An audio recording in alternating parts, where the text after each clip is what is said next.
Hello dear friends, कैसे हैं आप सब। उम्मीद करता हूँ आप सब बहुत अच्छे होंगे। जैसे कि आप लोग थंबनेल पर देख चुके होंगे कि आज हम शुरू करने वाले हैं लेक्चर नंबर 2 आम्ल क्षार और लवण का। लेक्चर नंबर 1 को आप लोग देख कर आ रहे होंगे। लेक्चर नंबर 1 में हम लोगों ने क्या पढ़ा था।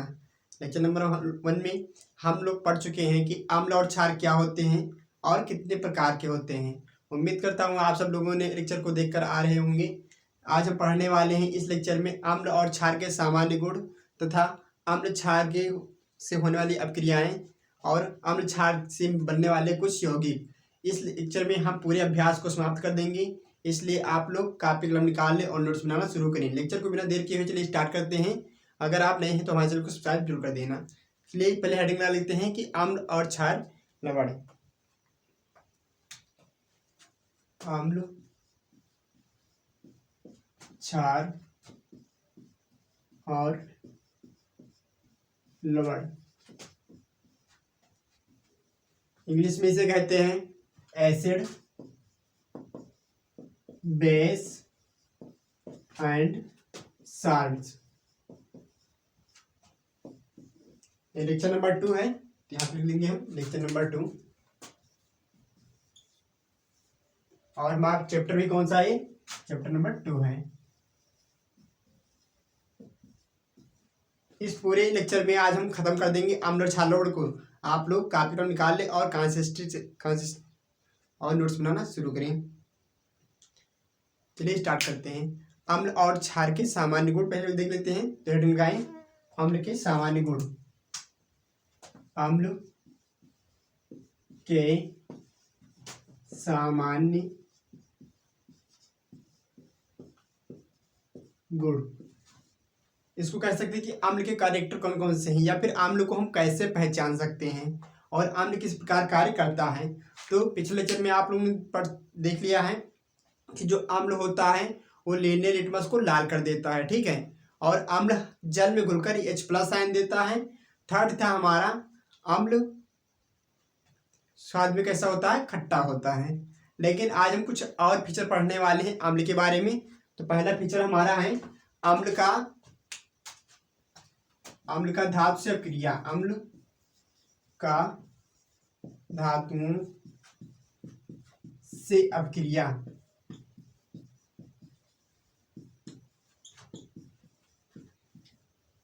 अपक्रिया क्या होता है, जिसको आप लोग पढ़ ही चुके होंगे कि एक पदार्थ दूसरे पदार्थ से अपक्रिया करता है तो कुछ नया पदार्थ बना लेता है, ठीक है।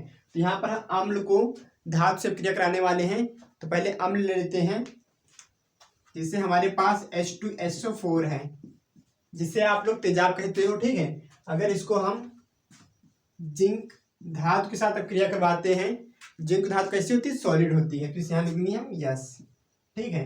तो क्या होगा, यहां से जिंक सल्फेट बन जाएगा ZnSO4 प्लस हाइड्रोजन गैस बाहर निकल जाएगी। तो इसको हम लिख सकते हैं कि जब अम्ल से किसी धातु को अपक्रिया कराया जाता है तो क्या बनता है, हाइड्रोजन गैस और धातु सल्फेट बनता है। यहाँ पे लिख देंगे अम्ल किसी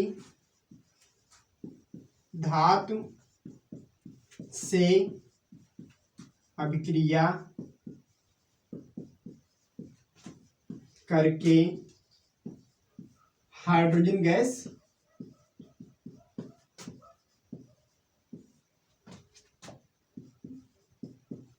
निकालता है, ठीक। इसको एक लाइन को लिख लीजिए आप लोग। बाकी अगर आप चाहते हैं इस चैप्टर का नोट्स तो हमारे दिए गए नंबर पे व्हाट्सएप कर दीजिए, आपको इस चैप्टर का नोट्स प्रोवाइड कर दिया जाएगा। नेक्स्ट फीचर क्या है, पहला हो गया हमारा अम्ल का धातु से अपक्रिया। दूसरा है हमारा अम्ल का क्षार से अपक्रिया। हेडिंग लगा लेंगे अम्ल का क्षार से अपक्रिया।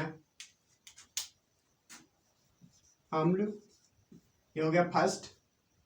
दूसरा है अम्ल का क्षार से अभिक्रिया, ठीक है। यानी एक अम्ल को हम क्षार में ही डाल देंगे, जो चैप्टर का नाम ही है, ठीक है। तो क्या बनता है, जब हम किसी अम्ल को, जैसे अम्ल लेते हैं हमारे पास HCl, ठीक है। HCl क्या, हाइड्रोक्लोरिक अम्ल है। यदि इसको हम क्षार में डाल दें, क्षार हमारे पास NaOH ले रहे हैं, ठीक है। तो क्या बनेगा, यहाँ पे देखो, यहाँ से क्या है, हाइड्रोजन है, और यहाँ पे क्या है, OH है। ठीक, तो हाइड्रोजन चला जाएगा OH के साथ में, तो यहाँ क्या बन जाएगा, H2O। देखो एक हाइड्रोजन यहाँ पे है और एक यहाँ पे, तो कितने हाइड्रोजन हो गए, 2 हाइड्रोजन और एक ऑक्सीजन है, तो 2 हाइड्रोजन और एक ऑक्सीजन मिलकर के क्या बना ली, जल। ठीक, उसके बाद यहाँ से देखो क्लोरीन बच रहा है और यहाँ से बच रहा है सोडियम। तो सोडियम और क्लोरीन आपस में बॉन्ड बना के बना लेंगे NaCl। ठीक है, NaCl क्या है, लवण है, साधारण लवण। ठीक, तो यहाँ पे क्या हो रहा है, अम्ल क्षार से अभिक्रिया करके, अम्ल क्षार से अभिक्रिया करके लवण और जल बना रहा है। ये अभिक्रिया बहुत ही इंपॉर्टेंट क्रिया है। पिछले आने वाले भी कुछ देर में हम 3-4 बार इसको दोबारा रिवाइज करने वाले हैं। ठीक है, तो इसको आप लोग अच्छे से याद कर लीजिए। क्या, जब अम्ल क्षार से अभिक्रिया करता है तो लवण बनाता है और जल बनाता है। ठीक, इसे हम उदासीनीकरण अभिक्रिया भी कहते हैं। ठीक है, अम्ल और क्षार की पारस्परिक अभिक्रिया को उदासीनीकरण अभिक्रिया भी कहते हैं, जहां पर उत्पाद में क्या बनेगा हमारे पास, लवण और जल। तो इसको लिख लेंगे, जब अम्ल क्षार से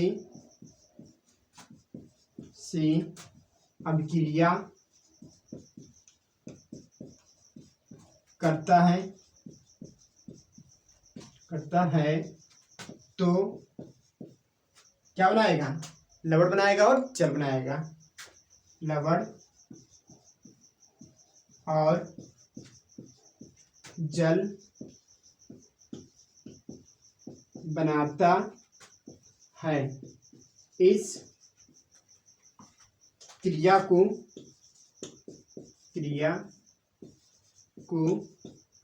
उदासीनीकरण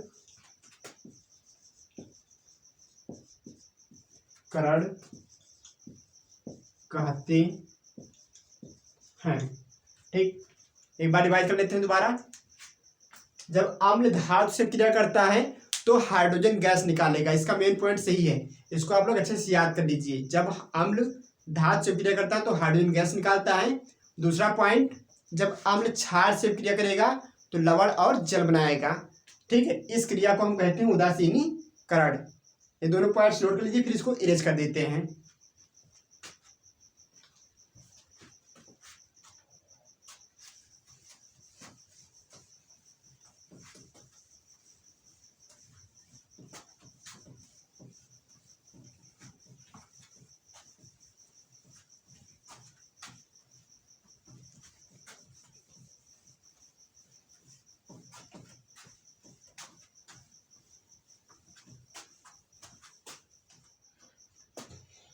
थर्ड पॉइंट है, अम्ल एक प्रबल संक्षारक होते हैं। अम्ल क्या है, अम्ल प्रबल संक्षारक होता है। ठीक है, अम्ल प्रबल संक्षारक क्यों होता है, क्योंकि अगर हम किसी प्रबल अम्ल को किसी लकड़ी पे, किसी की त्वचा पे डाल दें तो जल के खत्म ही हो जाएगी, इसलिए इसे हम कहते हैं संक्षारक है। ठीक है, क्या करता है, त्वचा, लकड़ी, कागज आदि को जला देता है, आदि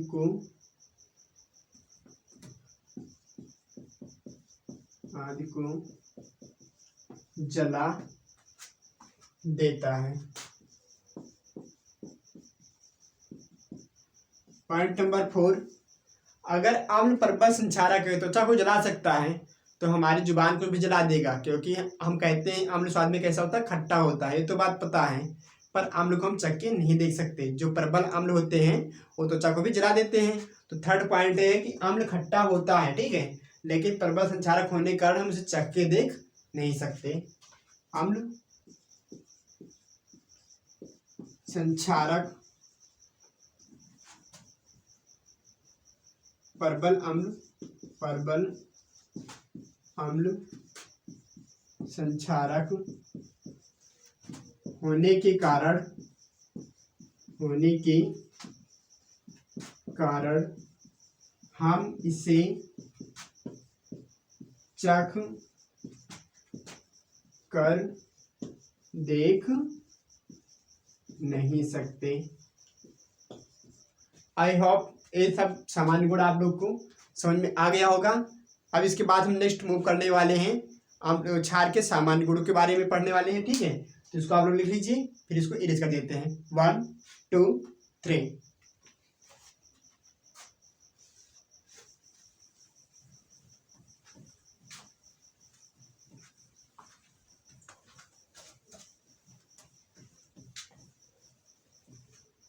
नेक्स्ट हेडिंग लगाएंगे क्षार के सामान्य गुण। क्षार के सामान्य गुण, ठीक। क्षार के सामान्य गुण क्या है, इसे इंग्लिश में कहते हैं general feature of base. General feature of base. क्षार का उपयोग मुख्यतः साबुन जैसे पदार्थों को बनाने में किया जाता है, ठीक है। तो पहला पॉइंट सही है कि क्षार का उपयोग हम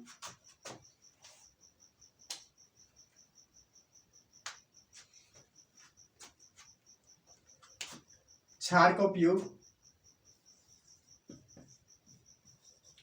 का उपयोग तेल व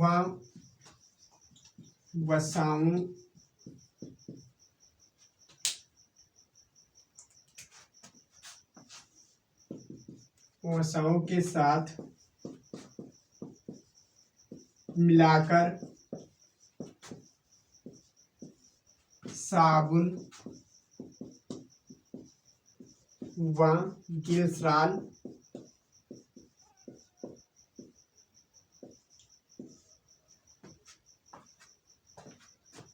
बनाने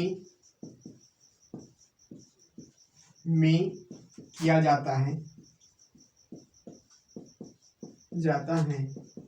ठीक है।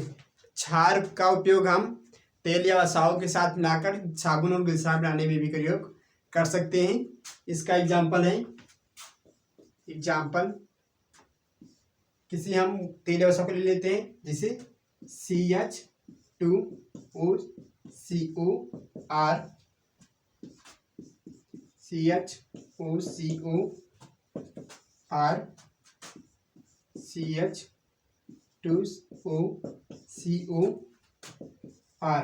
इसकी अभिक्रिया कराने जा रहे हैं हम क्षार से।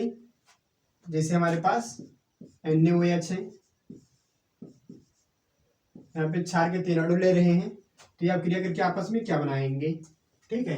तो यहाँ से देखो CH2OH है, आगे यहाँ से ब्रेक डाउन हो जाएगा और NaOH OH से ब्रेक डाउन हो जाएगा, सोडियम अलग हो जाएगा और OH आयन अलग हो जाएगा, क्योंकि क्षार में हाइड्रोक्साइड आयन प्रेजेंट होते हैं। यहाँ से सोडियम आयन अलग हो जाएगा और OH आयन अलग होकर के चला जाएगा। OH आयन किसके पास, CH2 के पास, CH के पास और CH2 के पास, क्योंकि इनका एक एक बॉन्ड फ्री हो गया है। यहाँ से CH2 के पास OH चला गया और किसके पास चला गया, CH के पास भी गया OH और CH2 के पास भी OH चला गया, ठीक है। उसके बाद यहाँ पे देखो क्या बच रहा है, O बच गया और क्या बचा हुआ है, CO बच गया, R बच गया। इसको हम लिख देंगे +3RCOO Na, ठीक। यहां से क्या हुआ, RCOO Na आपस में अभिक्रिया करके साबुन बना लेते हैं, और ये क्या हमारा ग्लिसरॉल है।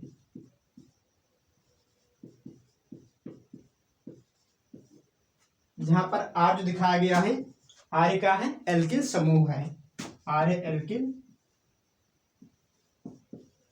समूह। इस एल्किल समूह के बारे में आपको चैप्टर नंबर 4 में पढ़ाया जाएगा, जिसका नाम कार्बनियम उसके यौगिक हैं। तब तक के लिए आप इसको लिख लीजिए, फिर बढ़ते हैं नेक्स्ट पोर्शन की ओर। क्षार का उपयोग। ठीक है, दूसरा पार्ट है हमारा, जो क्षार होते हैं वो आम्ल परबल क्षार होते हैं, वो परबल आम्ल के जैसे ही संक्षारक प्रकृति के होते हैं। परबल क्षार परबल क्षार परबल आम्ल के जैसे ही संक्षारक होते हैं। ठीक, परबल जो क्षार होते हैं परबल अम्ल के जैसे संक्षारक होते हैं, अर्थात ये भी त्वचा को जला सकते हैं, लकड़ी को जला सकते हैं, कागज को जला सकते हैं। नेक्स्ट पॉइंट क्या है हमारा,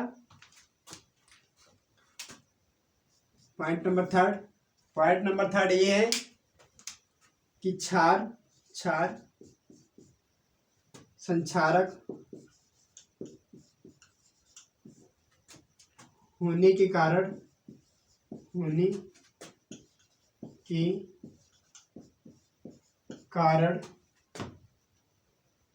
चखा नहीं जा सकता है।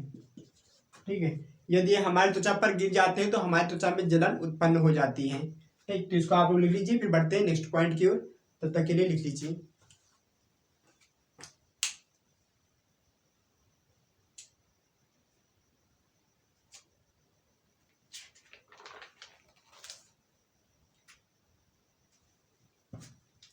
लिख देते हैं इसको।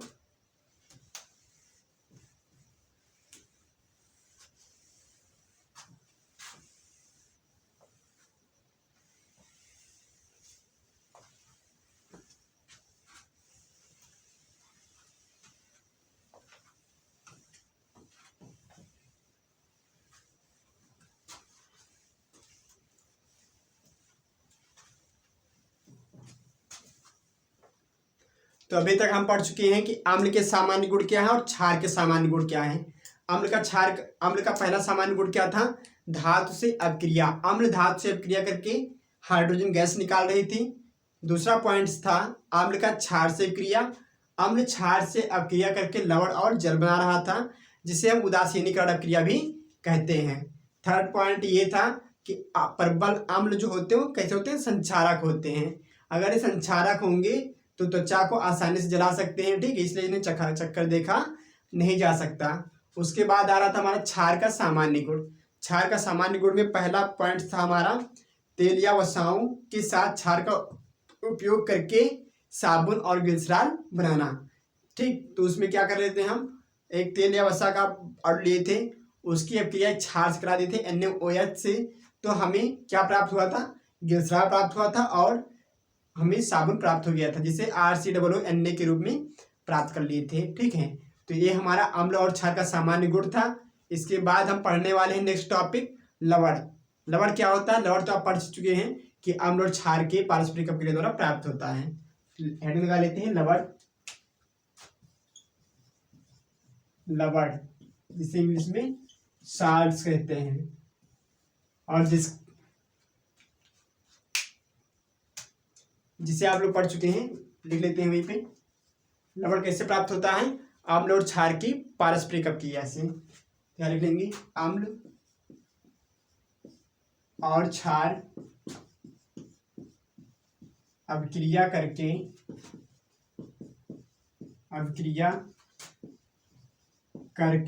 क्या बनाते हैं, लवण तथा जल बनाते हैं।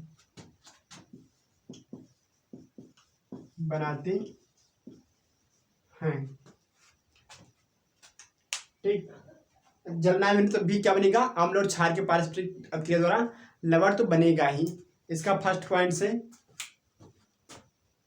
एग्जांपल देख लेते हैं क्या है इसका, जैसे NH3 जिसे हम अमोनिया कहते हैं, ये अमोनिया है, अमोनिया।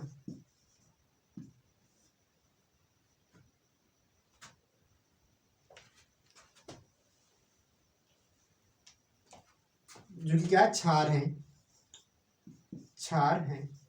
ठीक, इसकी अक्रिया हम हाइड्रोक्लोरिक अम्ल HCl से करा देते हैं तो हमें प्राप्त होता है NH4NH। देखो यहाँ पे हाइड्रोजन कितना, 3 है और यहाँ पर 1, तो 3 और 1 कितना हो गया, 4। तो यहाँ लिख देंगे हम NH4। उसके बाद प्रोटॉन कितना, 1, तो NH4Cl प्राप्त हो गया। ठीक, जो कि ये लवण है। तो इसीलिए कहेंगे हम क्या कि अम्ल और क्षार अभिक्रिया करके लवण बनाते हैं और साथ में जल भी बनता है। ठीक है, जल जिस प्रकार अम्ल होगा उसी प्रकार बनेगा। यदि हमारे अम्ल में हाइड्रोजन आयन उपस्थित है और क्षार में OH आयन उपस्थित है तो जल बनेगा, अगर OH आयन उपस्थित नहीं है तो जल नहीं बनेगा। ठीक, इसे हम उदासीनीकरण अक्रिया भी कहते हैं। अब देख लेते हैं लवण के प्रकार। लवण के प्रकार, ठीक, लवण कितने प्रकार के होते हैं? तो लवण मुख्यतः 6 प्रकार के होते हैं। लवण कितने प्रकार के होंगे, 6 प्रकार के।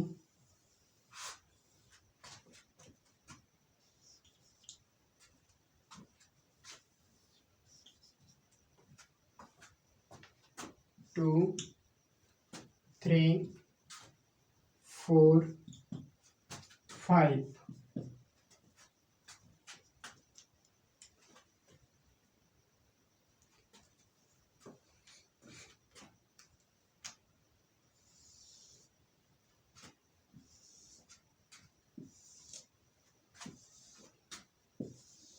पहला प्रकार है हमारा साधारण लवण।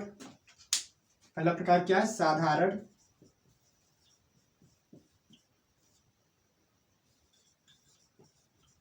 साधारण लवण।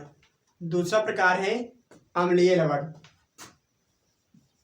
अम्लीय लवण। ठीक, थर्ड प्रकार आ रहा है हमारा क्षारीय लवण। क्षारीय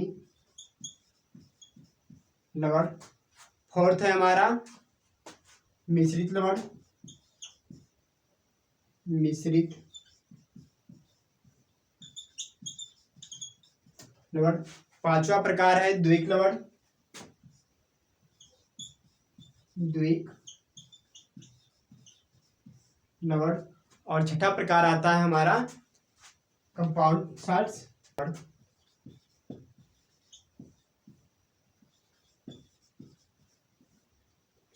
ठीक है, अब देख लेते हैं बारी बारी से कि कौन कौन से लवण आ रहे हैं। साधारण लवण किसे कहते हैं? साधारण लवण उसे कहते हैं जिसमें ना तो हाइड्रोजन आयन होगा ना ही OH आयन होगा, और इसका उपयोग हम साधारणतः खाने में भी प्रयोग करते हैं। ठीक है, इसमें क्या होगा, हाइड्रोजन आयन तथा OH आयन अनुपस्थित होगा। ठीक, हाइड्रोजन आयन तथा OH आयन क्या होगा, अनुपस्थित होगा। इसलिए इसे हम कह देते हैं साधारण लवण, जिसका उपयोग खाने में करते हैं। आप लोग को पता होगा कि NaCl का उपयोग हम खाने में करते हैं, जिसे नमक ही कहते हैं। ठीक है, तो एग्जाम्पल क्या हो गया, NaCl, साधारण नमक का। फिर आता है अम्लीय लवण। अम्लीय लवण क्या होते हैं, जिसमें अम्ल किसे कहते हैं, जो हाइड्रोजन आयन देते हैं जल में घुल के। ठीक है, तो वे लवण जो जल में घुल के H+ आयन देते हैं उन्हें हम अम्लीय लवण कहते हैं।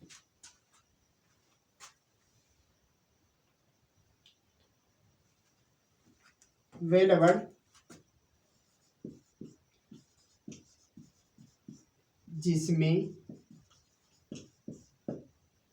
H+ आयन हो। ठीक है, वह लवण जिसमें H+ आयन उपस्थित हो उन्हें हम क्या कह देंगे, अम्लीय लवण कहते हैं।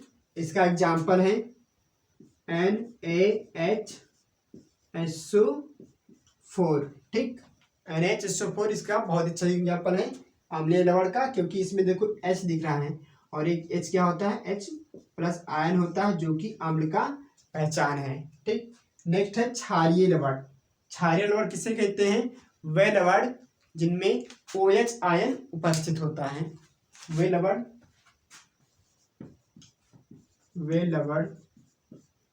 जिनमें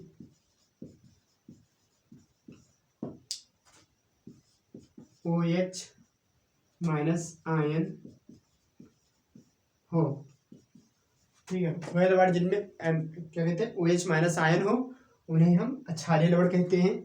इसका एग्जाम्पल है MgOH Cl। एक एक एग्जाम्पल याद रख लीजिएगा, क्योंकि एग्जाम में आए तो आप लोग ये ना कहें कि हमें याद नहीं है, ठीक है। मिश्रित लवण क्या होते हैं? मिश्रित लवण वे लवण होते हैं जिनमें एक या एक से अधिक प्रकार के आयन उपस्थित होते हैं। वे लवण जिसमें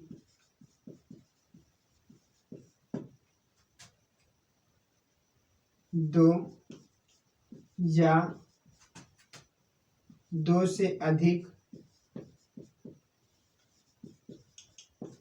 प्रकार के आयन उपस्थित होते हैं, ठीक। इसका एग्जाम्पल है NaKSO4।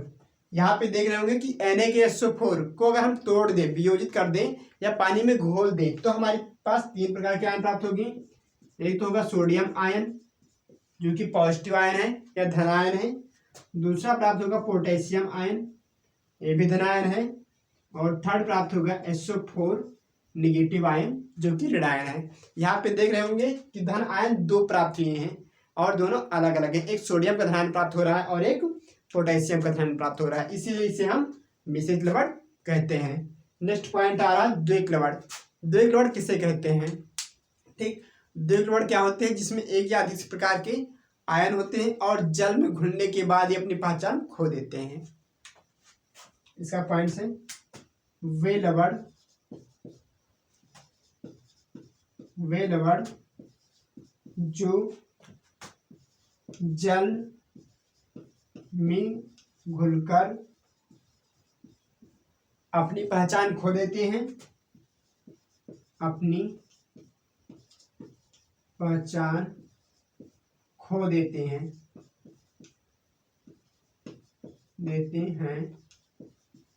तथा पुनः प्राप्त नहीं किए जा सकते हैं,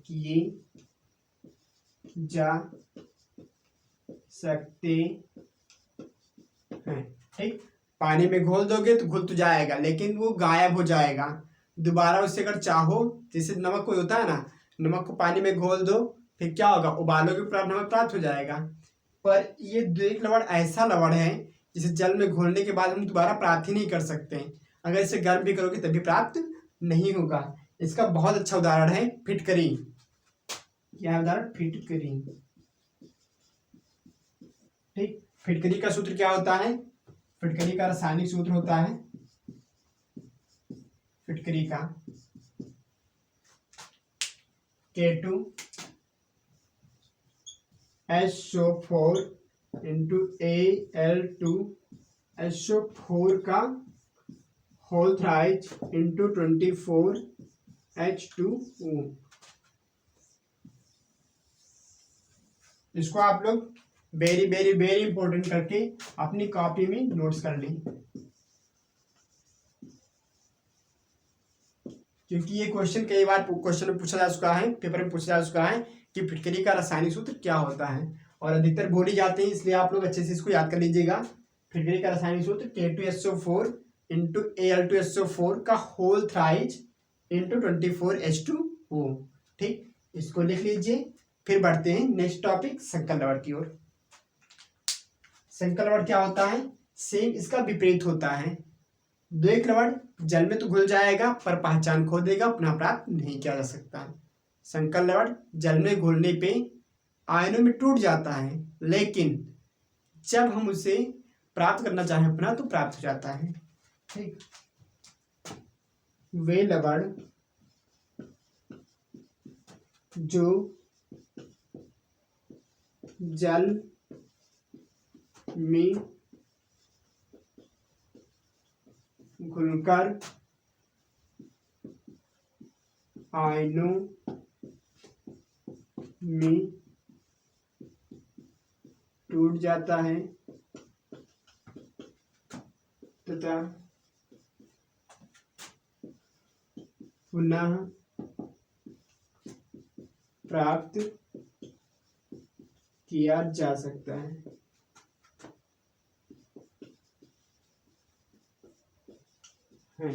और इसमें एक से अधिक प्रकार के आयन भी उपस्थित होते हैं।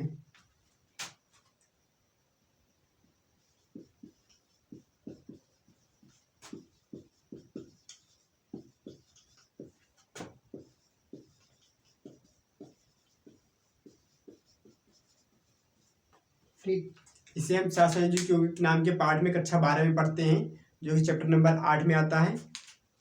क्या पॉइंट्स, इसका बहुत ही अच्छा उदाहरण है K4 ब्रैकेट में FeCN6 ब्रैकेट क्लोज।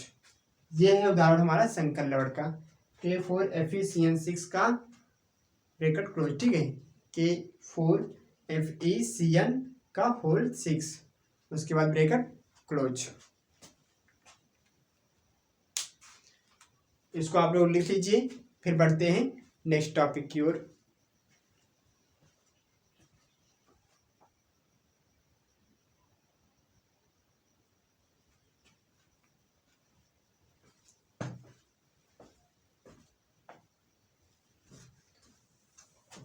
इरेज कर दे रहे हैं, ठीक है।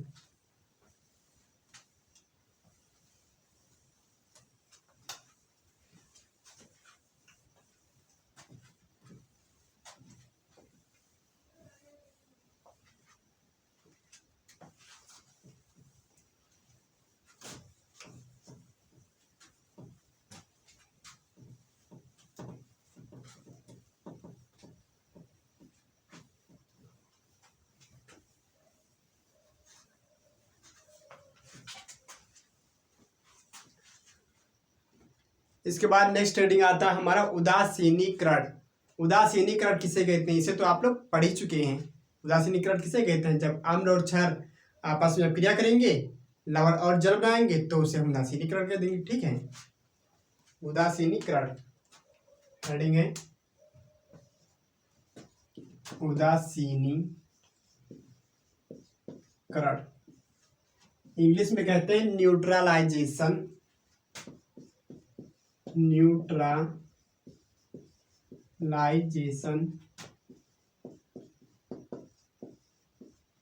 ठीक। न्यूट्रलाइजेशन क्या होता है, अम्ल और क्षार लिख देंगे यहाँ पे, अम्ल प्लस क्षार आपस में क्रिया करके क्या बनाएंगे, लवण और जल। इसे ही कहते हैं हम उदासीनीकरण। जैसे HCl plus NaOH gives NaCl plus H2O। ठीक है, इसको लिख लीजिए। फिर बढ़ते हैं नेक्स्ट टॉपिक की ओर, जिसका नाम साधारण नमक है। क्योंकि अभी तक हम पढ़ते आ रहे हैं अम्ल क्षार लवण, अम्ल क्षार लवण, ठीक है। और अम्ल क्षार लवण से अब बनने वाले हैं कुछ यौगिक जो हमारे दैनिक जीवन में बहुत ही उपयोगी हैं और प्रतिदिन के रोज जीवन में कार्य कर रहे हैं या फिर आवश्यकता उपयोग हो रहे हैं। ठीक, तो उसी के बारे में हम यौगिकों के बारे में पढ़ने वाले हैं। तो फर्स्ट यौगिक है हमारा NaCl, जिसे हम साधारण नमक, ठीक है, कहते हैं। क्या कहते हैं, साधारण नमक।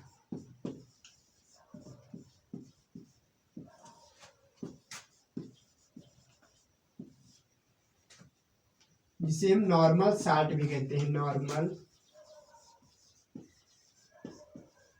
साल्ट। नॉर्मल साल्ट क्या होता है, NaCl, जिसको खाते हो। NaCl कैसे बन रहा है, अम्ल और क्षार की क्रिया से बन रहा है। ठीक, तो पहले लिख लेते हैं NaCl का रासायनिक नाम क्या है, साधारण नमक का रासायनिक नाम।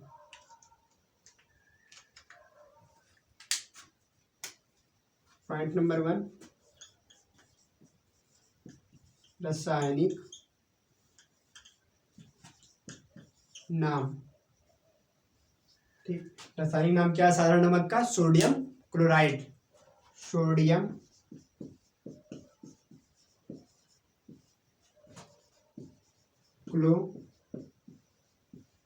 क्लोराइड। सोडियम क्लोराइड साधारण नमक का रासायनिक नाम। Point number 2, अणुसूत्र।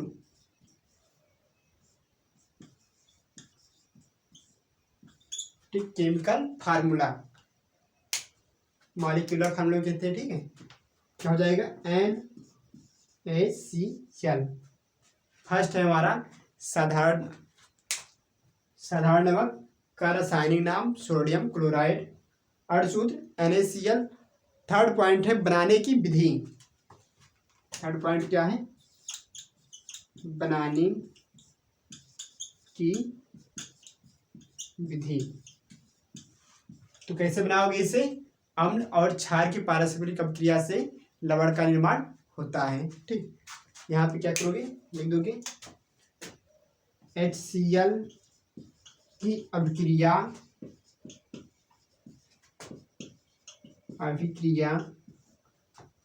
NaOH से कराने पर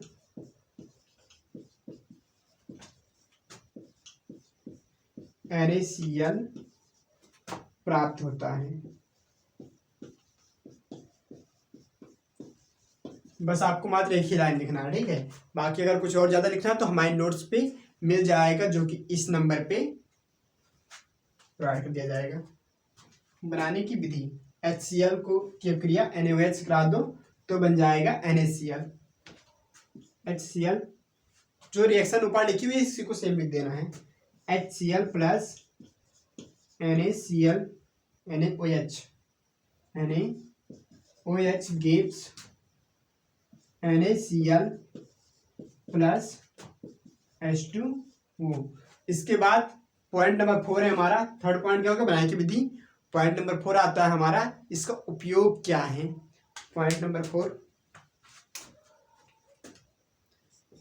थर्ड पॉइंट से खाने में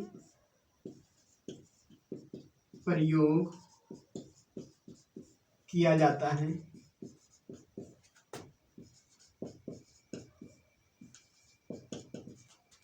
पॉइंट नंबर 2 क्या है हमारा? इसका प्रयोग दैनिक जीवन की वस्तुएं पदार्थ बनाने में, जैसे बेकिंग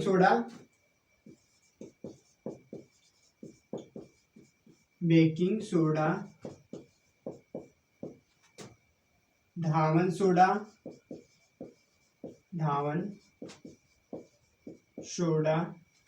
व्यंजक चूर्ण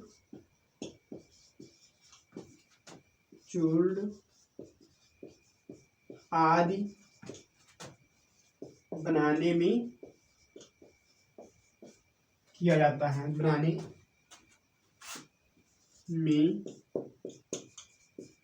किया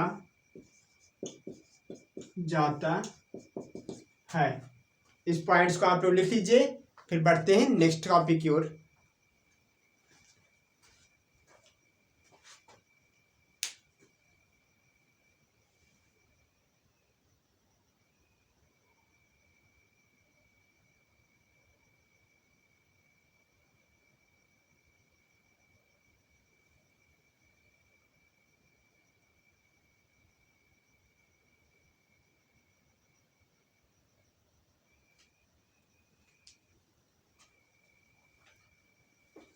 चलिए इसको इरेज कर देते हैं।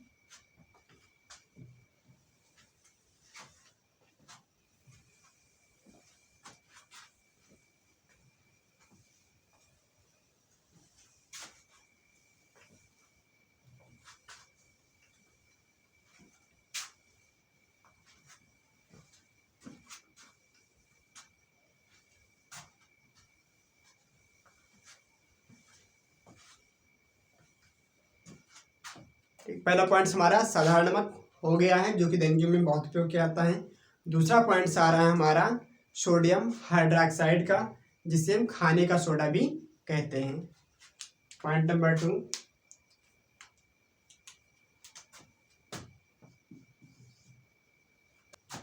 सोडियम हाइड्रोक्साइड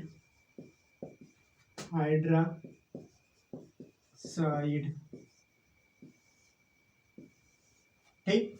दूसरा पॉइंट क्या है, सोडियम हाइड्रोक्साइड। तो पहले इसका हम रसायन नाम देख लेते हैं। इसका रसायन नाम सोडियम हाइड्रोक्साइड ही है। पॉइंट नंबर 1, रासायनिक नाम। रसायन नाम क्या है, sodium hydroxide. Sodium hydroxide. Point number 2, अणुसूत्र।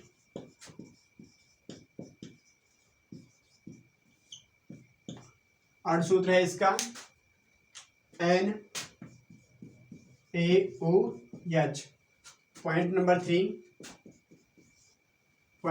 क्या कहता है, बनाने की विधि क्या है, आप इसे कैसे बना सकते हो। पॉइंट नंबर 3, बनाने की विधि। बनाने की विधि, ठीक। बनाने की विधि क्या है, NaCl के जलीय विलयन में, NaCl जिसे साधारण नमक या सोडियम क्लोराइड कहते हो, के जलीय विलयन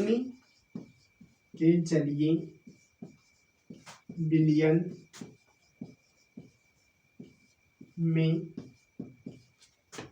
विद्युत अपघटन द्वारा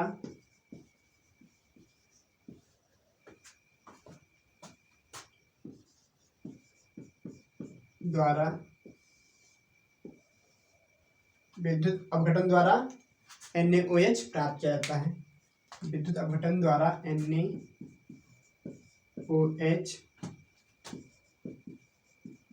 बनाया जाता है, ठीक।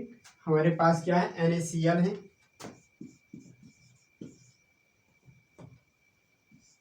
NaCl, इसको जल में घोलकर इसका विद्युत अपघटन कर देते हैं तो क्या प्राप्त होता है हमें, NaOH प्राप्त होगा। साथ में क्लोरीन गैस भी प्राप्त होती है और हाइड्रोजन गैस भी प्राप्त होती है, ठीक। तो इसको आप लोग लिख लीजिए। फिर पॉइंट नंबर 4 लिखने जा रहे हैं हम कि इसका उपयोग क्या है। तो पॉइंट नंबर 4 डाल देंगे यहाँ पे हम। पॉइंट नंबर 4, इससे धातुओं से ब्रीच हटाया जाता है। बेकिंग सोडा को बनाने में उपयोग किया जाता है। दूसरा पॉइंट है बेकिंग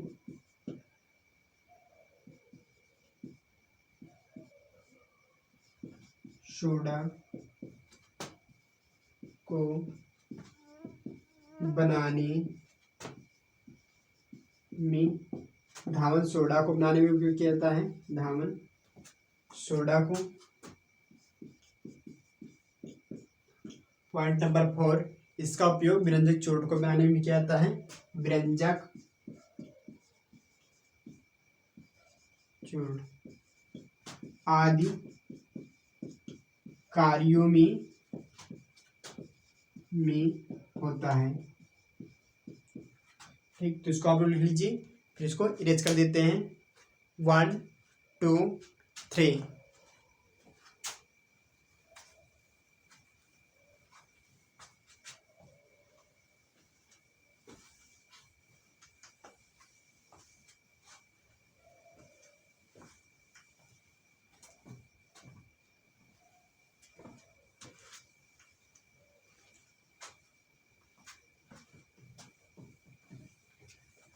अभी तक हम लोग पढ़ चुके हैं साधारण लवण के बारे में, जिसे हम NaCl कह रहे थे, सोडियम क्लोराइड कह रहे थे। उसके बाद हमने पढ़ा कि सोडियम हाइड्रोक्साइड क्या होता है, NaOH क्या होता है, इसका रासायनिक नाम क्या है, बनाने की विधि क्या और उपयोग क्या है। नेक्स्ट पॉइंट आ रहा है हमारे सामने, जिसका नाम है धावन सोडा, ठीक, जिसे हम वॉशिंग सोडा के नाम से भी जानते हैं। पॉइंट नंबर 3, धावन सोडा।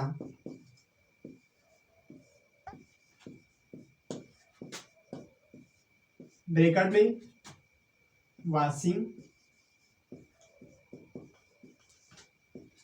सोडा, ठीक। वॉशिंग सोडा क्या होता है, पहले तो इसका हम रासायनिक नाम देख लेते हैं, रासायनिक नाम क्या होता है। तो वॉशिंग सोडा का रासायनिक नाम होता है, रासायनिक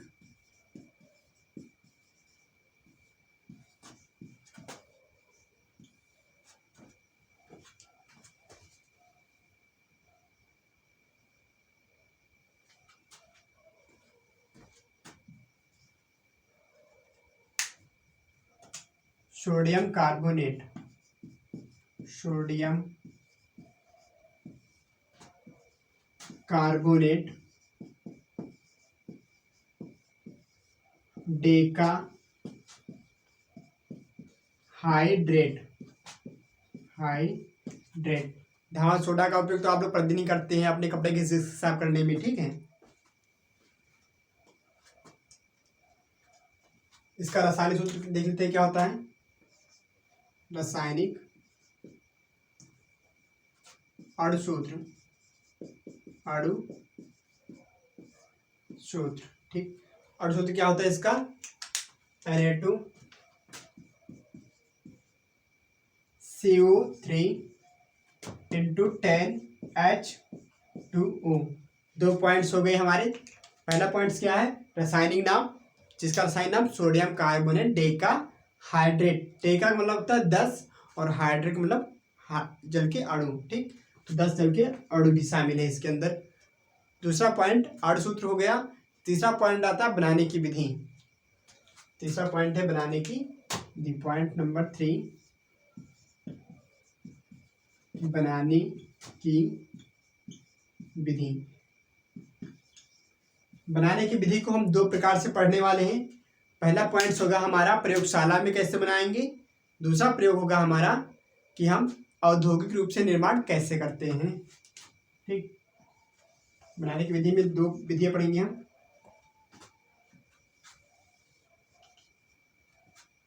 एक तो है हमारा प्रयोगशाला विधि,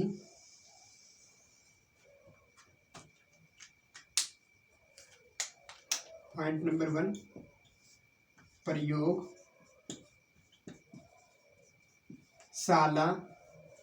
विधि,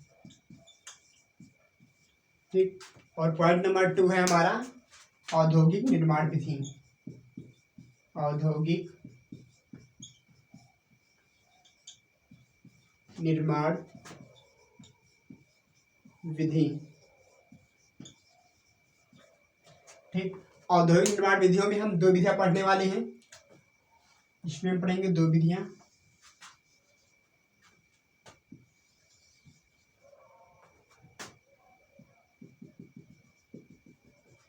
एक तो होगी हमारी ली ब्लॉक की विधि, ली ब्लॉक की विधि, और दूसरी होगी हमारी सोलवे अमोनिया विधि,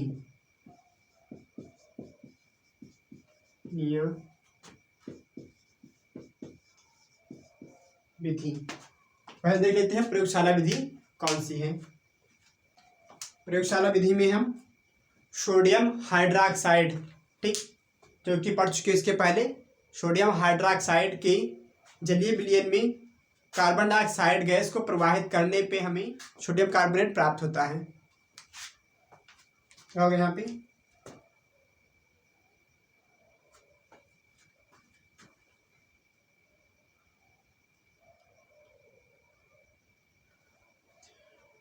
प्रयोगशाला विधि में पढ़ेंगे हम कि कैसे बनाया था प्रयोगशाला में, ठीक है। कौन सी चीज, सोडियम कार्बोनेट। यहाँ पे सोडियम हाइड्रोक्साइड को लिया जाता है और उसमें कार्बन डाइऑक्साइड गैस को प्रवाहित किया जाता है, ठीक। सोडियम हाइड्रोक्साइड जिसे NaOH या बेकिंग सोडा कहते हो, उसमें कार्बन डाइऑक्साइड को प्रवाहित करने पे क्या प्राप्त होता है, हमें सोडियम कार्बोनेट प्राप्त हो जाता है। लिख देंगे यहाँ पे सोडियम हाइड्रोक्साइड के विलयन में कार्बन डाइऑक्साइड गैस प्रवाहित करने पे सोडियम कार्बोनेट प्राप्त होता है और साथ में हमें प्राप्त होता है H2O जिसे जल कहते हो। ठीक है,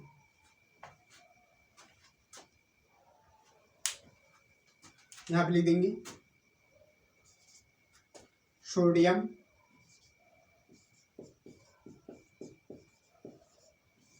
हाइड्रोक्साइड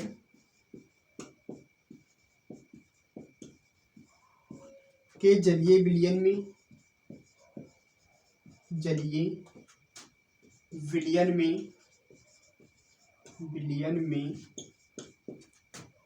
सोडियम हाइड्रोक्साइड के जलीय विलयन में CO2 प्रवाहित करने पर सोडियम हाइड्रोक्साइड करने पर Na2CO3 बनता है।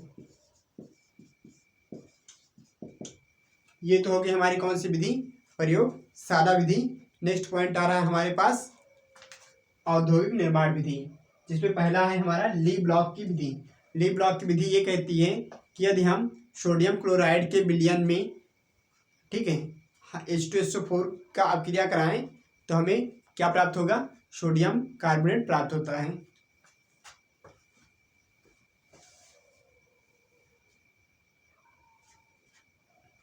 लिख देंगे यहाँ पे NaCl की अपक्रिया किसके साथ कराएं, H2SO4 के साथ, तो हमें यहाँ से क्या प्राप्त हो जाएगा,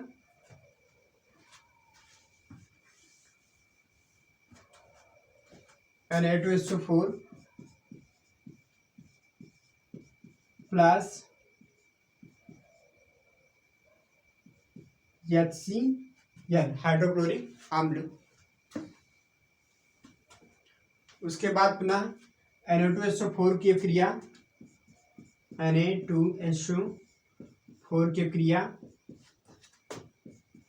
कार्बन के साथ प्लस चूना पत्थर के साथ, जैसे CaCO3 भी कहते हैं, CaCO3 के साथ क्रिया कराएंगे तो हमें प्राप्त हो जाएगा सोडियम कार्बोनेट Na2CO3। ठीक, बाकी उत्पाद भी प्राप्त होगा हमें, जैसे प्लस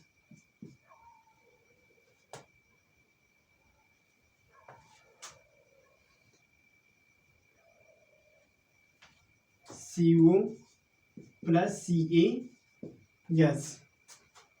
ली ब्लॉक में क्या करते हैं हम, पहले NaCl जिसे हम सोडियम क्लोराइड कहते हैं, सोडियम क्लोराइड और H2SO4 सल्फ्यूरिक अम्ल को एक साथ में गर्म करेंगे।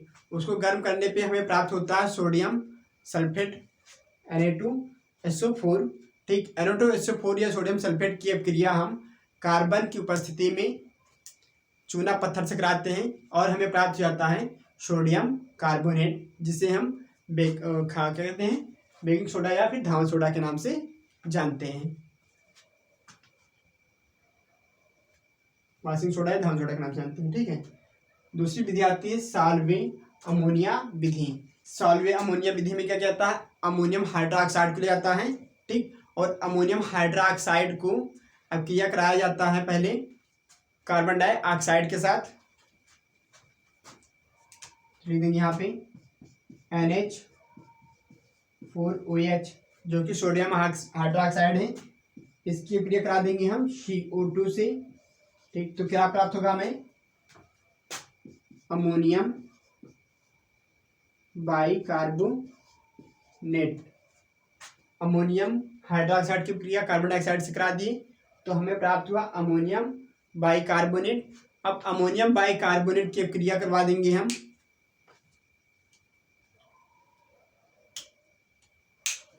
NaCl से NH4OH प्लस NaCl। तो प्राप्त होगा हमें NH4Cl सोडियम, क्या कहते हैं, अमोनियम क्लोराइड, प्लस क्या बनेगा यहाँ NaHCO3 सोडियम बाइकार्बोनेट। अब सोडियम बाइकार्बोनेट को अपना गर्म करके हम सोडियम कार्बोनेट बना लेंगे। NaHCO3 को गर्म करके क्या बन जाएगा Na2 क्या कहते हैं, अमोनियम क्लोराइड। ठीक, अब अमोनियम क्लोराइड की क्रिया हम करा देंगे। अमोनियम क्लोराइड की क्रिया NH4Cl प्लस Na2CO3 के साथ।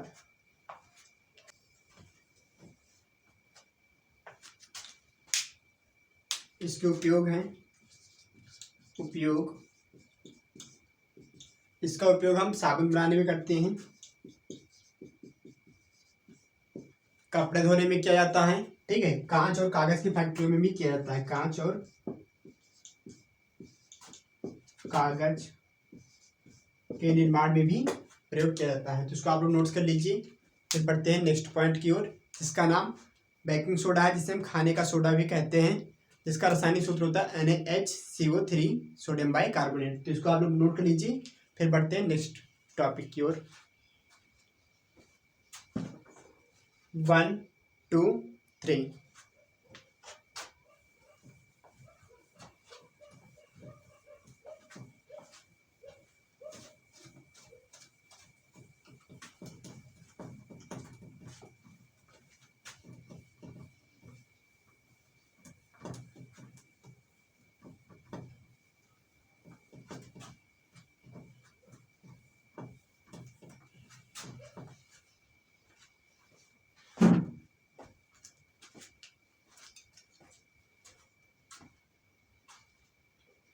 पॉइंट नंबर 4 क्या है हमारा, खाने का सोडा। खाने का सोडा, जिसे हम बेकिंग सोडा भी कहते हैं, बेकिंग सोडा। ठीक, तो पहले इसका हम रासायनिक नाम देख लेते हैं। बेकिंग सोडा का रासायनिक नाम क्या है, रासायनिक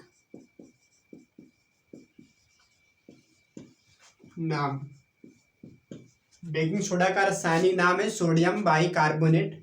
सोडियम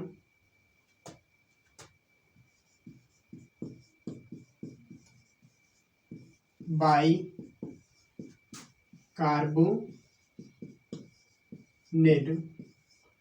और बेकिंग सोडा को सोडियम कार्बोनेट के जलीय विलयन में, ठीक है, सोडियम कार्बोनेट में अगर हम कार्बन डाइऑक्साइड को प्रवाहित करते हैं तो हमारा क्या प्राप्त हो जाता है, बेकिंग सोडा प्राप्त हो जाता है। यहाँ लिख देंगे रासायनिक और अपने यहाँ अणु सूत्र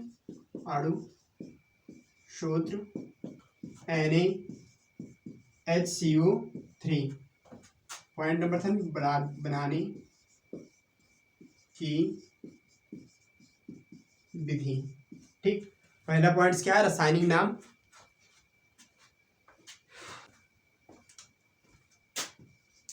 ठीक, पहला पॉइंट था रासायनिक नाम सोडियम बाइकार्बोनेट। दूसरा पॉइंट अणु सूत्र NaHCO3। तीसरा पॉइंट बनाने की विधि। बनाने की विधि क्या है, यदि हम सोडियम कार्बोनेट के जलीय विलयन में कार्बन डाइऑक्साइड गैस को प्रवाहित करते हैं तो सोडियम बाइकार्बोनेट बनता है। क्या करते हैं, सोडियम कार्बोनेट के जलीय विलयन में क्या करेंगे, कार्बन डाइऑक्साइड को प्रवाहित करेंगे तो सोडियम बाइकार्बोनेट बनता है। ठीक, जिसे हम खाने का सोडा या बेकिंग सोडा कहते हैं। पॉइंट नंबर 4 आता है इसका कि इसके गुणधर्म क्या है। ठीक है, इसके बेकिंग सोडा के गुणधर्म जो बेकिंग सोडा होता है वो सफेद रंग का क्रिस्टल होता है, सफेद रंग का क्रिस्टल होता है। ठीक है। बेकिंग सोडा क्या होता है? सफेद रंग का क्रिस्टल होता है और ये अम्ल के साथ अभिक्रिया करके लवण और कार्बन डाइऑक्साइड गैस बनाता है। ये क्या करेगा? अगर अम्ल के साथ अभिक्रिया करा दी जाए NaHCO3 की, ठीक है, HCl के साथ, तो क्या बना लेगा? NH4Cl plus CO2 plus H2O। NH4Cl क्या है? लवण है। उसी प्रकार हम यहाँ पे HCl ले रहे हैं, H2SO4 ले, तो क्या बनेगा? NaHSO4 प्लस H2SO4, तो हमें प्राप्त होगा Na2SO4 plus H2O plus CO2। ये कह सकते हैं कि जब भी अम्ल से बेकिंग सोडा अभिक्रिया करता है तो कार्बन डाइऑक्साइड गैस और लवण अवश्य बनता है। ठीक है। उसके बाद इसके उपयोग लिख लेते हैं, तो इसको आप लिख लीजिए, फिर इसके उपयोग लिखते हैं यहाँ इस साइड में, उपयोग।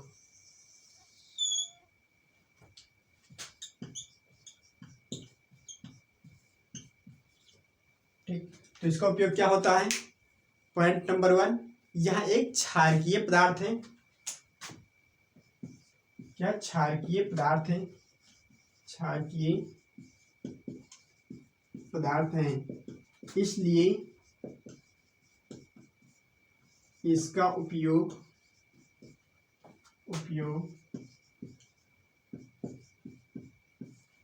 पेट की अम्लता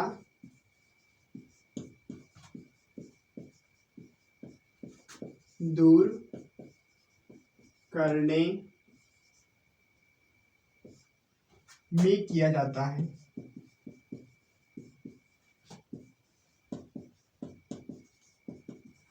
पॉइंट नंबर 2, क्या है हमारा?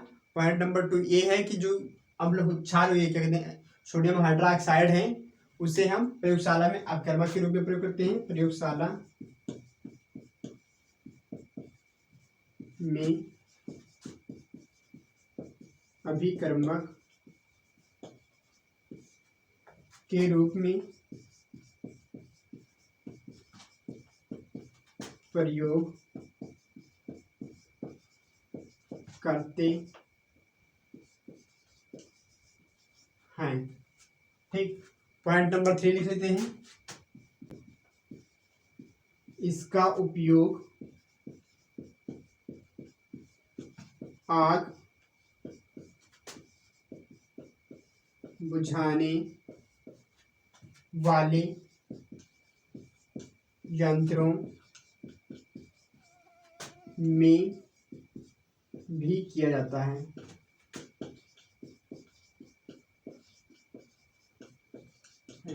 इस पॉइंट्स को लिख लीजिए आप लोग, फिर बढ़ते हैं नेक्स्ट टॉपिक की ओर। एक बार रिवीजन कर लेते हैं। जो खाने का सोडा है उसे बेकिंग सोडा कहते हैं और इसका रासायनिक नाम होता है सोडियम बाइकार्बोनेट। ठीक है, और सूत्र क्या होता है? NaHCO3। उसके बाद थर्ड पॉइंट आ रहा था बनाने की विधि।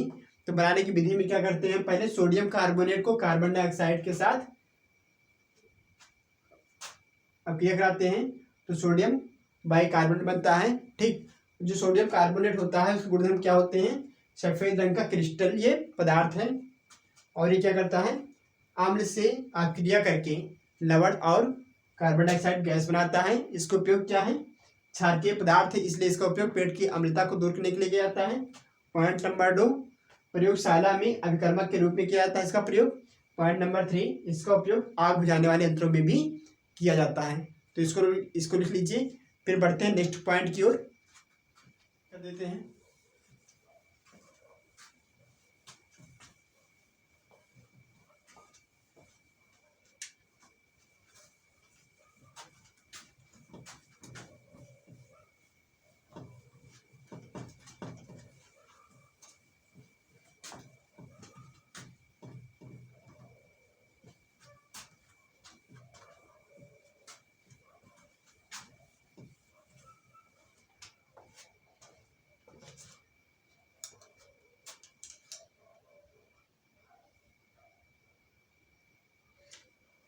नेक्स्ट पॉइंट है हमारा point number 5, plaster of Paris. Plaster of Paris क्या होता है, पहले इसका रासायनिक नाम देख लेते हैं। रासायनिक नाम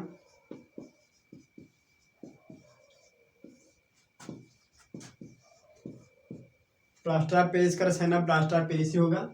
प्लास्टर ऑफ पेरिस।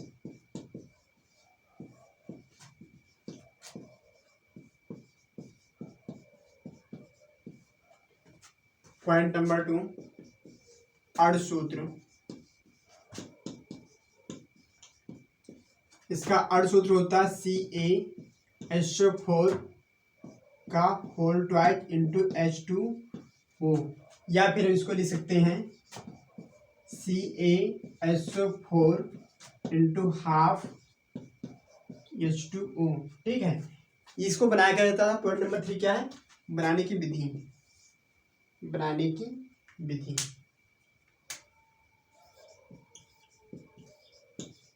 बनाने की विधि। ठीक है, जो प्लास्टर ऑफ पेरिस होता है वो जिप्सम से बनाया जाता है। यदि जिप्सम को हम 120 डिग्री सेल्सियस तक गर्म कर दें, किसको, जिप्सम को। जिप्सम का सूत्र होता है CaSO4 इंटू 2H2O का होल ट्वाइस। इसको यदि हम 120 डिग्री सेल्सियस तक गर्म कर दें, 120 डिग्री सेल्सियस तक गर्म करने पर, ये क्या है, हमारा जिप्सम है। जिप्सम तो हमें प्राप्त हो जाएगा CaSO4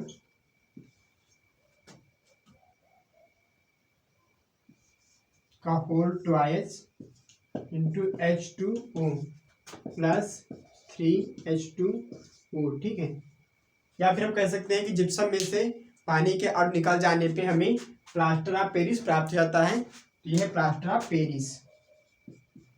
प्लास्टर ऑफ पेरिस। ठीक, तो ये क्या हो गया हमारा, पहला पॉइंट रासायनिक नाम हो गया, दूसरा पॉइंट अणुसूत्र हो गया, पॉइंट नंबर 3 क्या हो गया हमारा, बनाने की विधि। पॉइंट नंबर 4 है हमारा गुणधर्म। लिख लेंगे यहाँ पे पॉइंट नंबर 4, गुणधर्म। गुणधर्म में क्या है, पॉइंट नंबर 1, जो प्लास्टर ऑफ पेरिस होता है ये सफेद रंग का चूर्ण होता है। यह सफेद रंग का चूर्ण है। ठीक, और पॉइंट नंबर 2 ये है कि प्लास्टर ऑफ पेरिस जल के संपर्क में आते ही कठोर रंग का कठोर पदार्थ बना देता है। प्लास्टर ऑफ पेरिस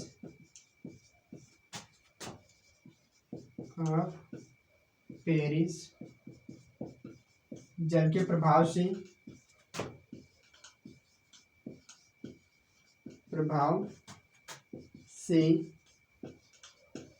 कठोर हो जाता है। ठीक, अगर प्लास्टर ऑफ पेरिस पे थोड़ा भी जल अगर कहीं पड़ गया तो तुरंत का तुरंत तो कठोर हो जाएगी। जैसे सीमेंट होता है, जल के प्रभाव में आने से कुछ देर के बाद कठोर हो जाता है, उसी प्रकार प्लास्टर ऑफ पेरिस भी जल के प्रभाव में आने से कठोर हो जाता है। फिर इसका उपयोग क्या है देख लेते हैं। पॉइंट नंबर 5,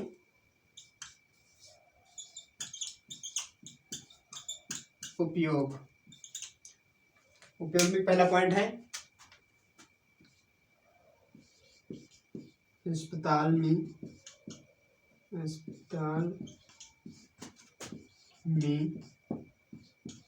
प्लास्टर चढ़ाने में उपयोग किया जाता है। ठीक, पॉइंट नंबर 2, चाक बनाने में भी उपयोग होता है। ठीक, और पॉइंट और क्या है, खिलौने बनाने में इसका उपयोग किया जाता है। खिलौने बनाने में इसका उपयोग किया जाता है। ठीक, जो अस्पताल प्लास्टर ट्यूब में जो भी पदार्थ प्रयोग किया जाता है वो प्लास्टर ऑफ पेरिस से होता है, और चाक बनाने में भी इसका उपयोग किया जाता है, खिलौने बनाने में भी इसका प्रयोग किया जाता है। तो इसको आप लोग लिख लीजिए। फिर बढ़ते हैं नेक्स्ट पॉइंट, लास्ट पॉइंट की ओर, फिर इसके बाद ही हमारा पार्ट फिनिश हो जाएगा।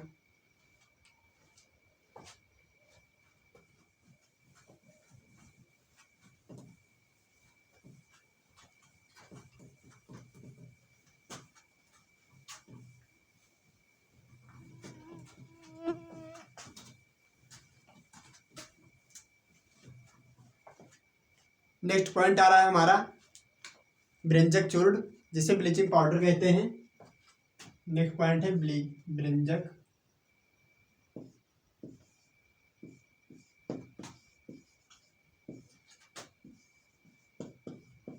चूर्ण, इंग्लिश में क्या कहते हैं, ब्लीचिंग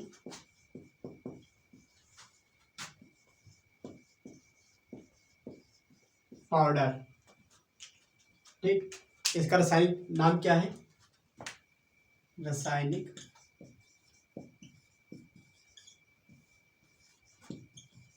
नाम, ब्रेंजक चूर्ण का रासायनिक नाम होता है कैल्शियम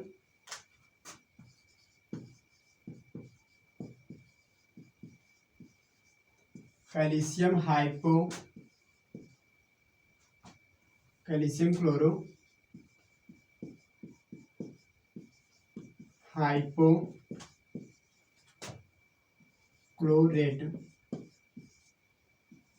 ठीक, ब्रेंजक चूर्ण का रासायनिक नाम क्या होता है, कैल्शियम क्लोरो हाइपोक्लोरेट। फिर इसका अणुसूत्र देख लेते हैं। अणुसूत्र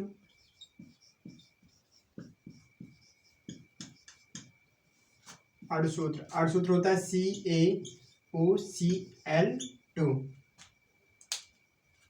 पॉइंट नंबर 1 हो गया रासायनिक नाम। पॉइंट नंबर 2 क्या है, अणुसूत्र। पॉइंट नंबर 3 आ रहा है हमारा बनाने की विधि। बनाने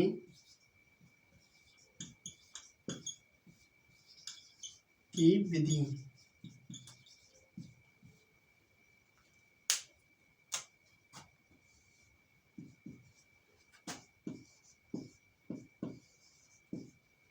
ठीक, जो ब्रेंजक चूर्ण होता है, इसको बनाने के लिए हम सिंपल सा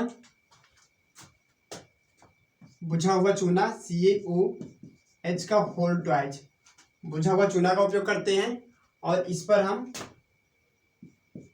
क्लोरीन गैस की क्रिया द्वारा ब्रेंजक चूर्ण को प्राप्त कर लेते हैं।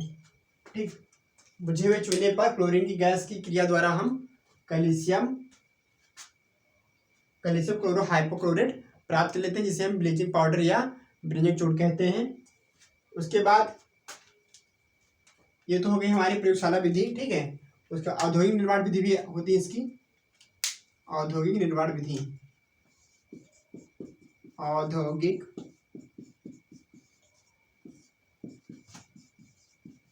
निर्माण विधि। औद्योगिक निर्माण का मतलब होता है जो अधिक मात्रा में बनाया जाता है। ठीक है, फैक्ट्रियों में बड़ी बड़ी। तो वो कौन कौन सी विधि है, तो पहला है हमारा हेजेन क्लेवर विधि। हेजेन क्लेवर विधि। दूसरा विधि है हमारा बैचमान विधि। ठीक, उसके बाद आता है हमारा सामान्य गुण, इसको लिख लीजिए आप लोग। फिर बढ़ते हैं सामान्य गुण की ओर। नेक्स्ट हेडिंग है हमारा सामान्य गुण।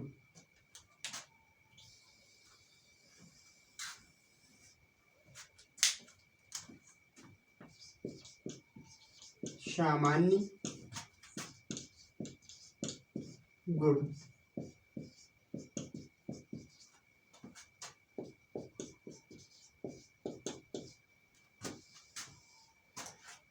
और उपयोग। सामान्य गुण में पहला पॉइंट, सामान्य गुण क्या होता है? अगर हम कैल्शियम क्लोरोहाइपोक्लोराइट अर्थात ब्लीचिंग पाउडर को देखें तो जल के साथ अभिक्रिया करके नवजात ऑक्सीजन बनाता है। जल से अभिक्रिया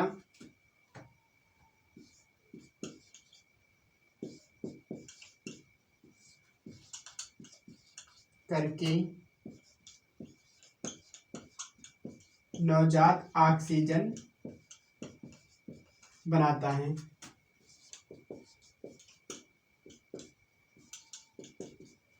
ठीक है, जो विरंजक का कार्य करता है, विरंजक का कार्य करता है अर्थात विरंजक का कह सकते हैं मतलब किसी भी वस्तु का या पदार्थ का रंग उड़ाने में कार्य करता है। पॉइंट नंबर 2 है हमारा, यह पीले रंग का होता है, यह पीले रंग का होता है। ठीक, और पॉइंट नंबर 3 है हमारा, इसमें से क्लोरीन की तीक्ष्ण गंध आती है, तीक्ष्ण गंध आती है। उसके बाद इसका उपयोग क्या है, पहले इसको लिख लीजिए फिर इसका उपयोग भी लिख लेते हैं। तो इसका उपयोग कपड़ों के रंग हटाने में किया जाता है, में किया जाता है। पॉइंट नंबर 2,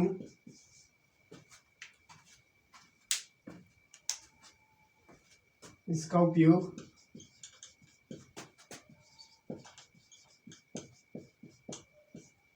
कीटाणुनाशक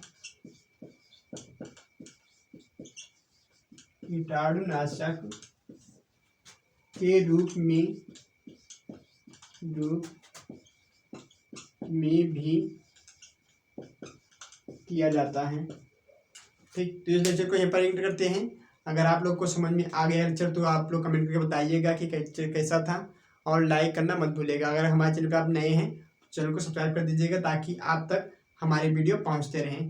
धन्यवाद, मिलते हैं नेक्स्ट लेक्चर में, तब तक के लिए ओके बाय।